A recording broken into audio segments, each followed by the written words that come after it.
കോട്ടക്കൽ നഗരസഭയിൽ തെരുവുനായ ശല്യം രൂക്ഷമാകുന്നു. കുട്ടികളടക്കം തെരുവുനായ ആക്രമണത്തിന് ഇരയാകുന്നത് നിരീക്ഷിച്ചാണ് അപകടകാരികളായ നായകളുടെ ദയാവധത്തിന് സുപ്രീംകോടതി ഉത്തരവിട്ടത്.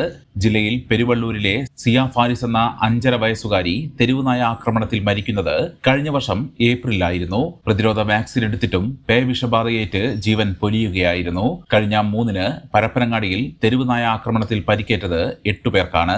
കോട്ടക്കലിൽ മുറിയിൽ ഉറങ്ങിക്കിടന്ന കുട്ടിയെ തെരുവുനായ കടിച്ചതും വട്ടംകുളത്ത് തെരുവുനായ കുറുകെ ചാടി ഓട്ടോ മറിഞ്ഞ് ഒരാൾ മരിച്ചതും ആക്രമണങ്ങളിൽ ചിലത് മാത്രം.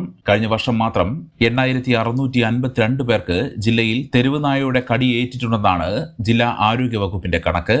പക്ഷേ ജില്ലയിൽ ഇതുവരെ animal birth control ABC programme ഫലപ്രദമായി നടപ്പാക്കി തുടങ്ങിയിട്ടില്ല എന്നതാണ് സത്യം. വിഷയത്തിൽ പല സ്ഥലങ്ങളിലായി തദ്ദേശ ഭരണ സ്ഥാപനങ്ങളുടെ അനാസ്ഥ ചൂണ്ടിക്കാട്ടി ഒറ്റയാൾ സമരങ്ങൾ ഉൾപ്പെടെ നിരവധി സമരങ്ങൾ നടന്നിട്ടും ഫലപ്രദമായ നടപടികൾ ഉണ്ടായിട്ടില്ല.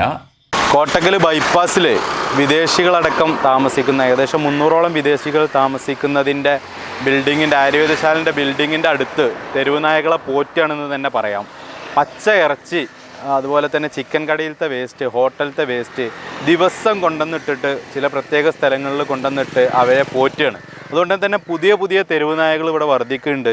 പിന്നെ ഈ തെരുവുനായകളിൽ തന്നെ കഴുത്തിൽ ബെൽറ്റ് കെട്ടിയ ടൈപ്പ്, അതായത് ആളുകൾ വളർത്തി ഉപേക്ഷിച്ച നായകൾ വർദ്ധിക്കുന്ന ഒരു സാഹചര്യമുണ്ട്. പുതിയ കുട്ടികൾ ABC വാക്സിനേഷൻ ചെയ്തു എന്ന് അവകാശപ്പെടുമ്പോഴും പുതിയ കുട്ടികളുമായിട്ട് കുറേ തെരുവുനായകൾ വരുന്ന ഒരു സിസ്റ്റം ഇപ്പോഴും നിലനിൽക്കുന്നുണ്ട്.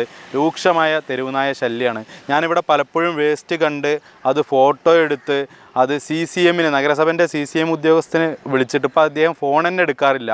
നഗരസഭ ഉദ്യോഗസ്ഥരുടെ ഭാഗത്തുനിന്ന് ഭയങ്കര അലംഭാവമാണ്. ചെയർമാൻ ആദ്യത്തെ കൗൺസിൽ മീറ്റിൽ ആദ്യത്തെ അജണ്ടയായിട്ട് തെരുവുനായ ശല്യമാണ് ഇവിടെ വെച്ചത്.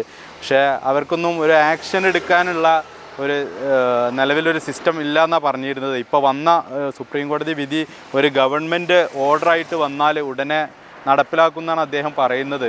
നമ്മളെ സംബന്ധിച്ചിടത്തോളം ജീവിക്കാനുള്ള അവകാശം ഹനിക്കപ്പെട്ട രീതിയിൽ തെരുവുനായ ശല്യം രൂക്ഷമാണ്.